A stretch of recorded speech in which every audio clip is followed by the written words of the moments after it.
एक म्हणजे 1935चा कायदा आणि दुसरा 1947चा स्वातंत्र्याचा कायदा.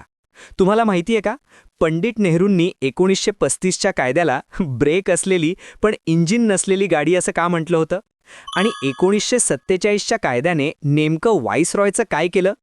अरे टेन्शन घेऊ नका, आपली 10 मिनिट्स टॉपिक क्लिअर सिरीज यासाठीच तर आहे. पुढच्या 10 मिनिटात आपण या दोन्ही कायद्यांचं पोस्टमॉर्टम करणार आहोत, तेही अगदी आपल्या गावरान भाषेत. चला तर मग सुरू करूया. मित्रांनो, गोष्टीची सुरुवात होते 1930च्या दशकात. इंग्रजांनी सायमन कमिशन आणलं, गोलमेज परिषदा झाल्या. पण भारतीयांचं समाधान काही होईना.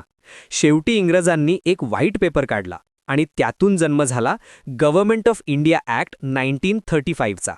हा कायदा म्हणजे त्या काळातलं एक महाकाव्यच होतं. 321 कलमं आणि 10 शेड्यूल्स. हा ब्रिटिश भारताचा शेवटचा आणि सर्वात मोठा कायदा होता.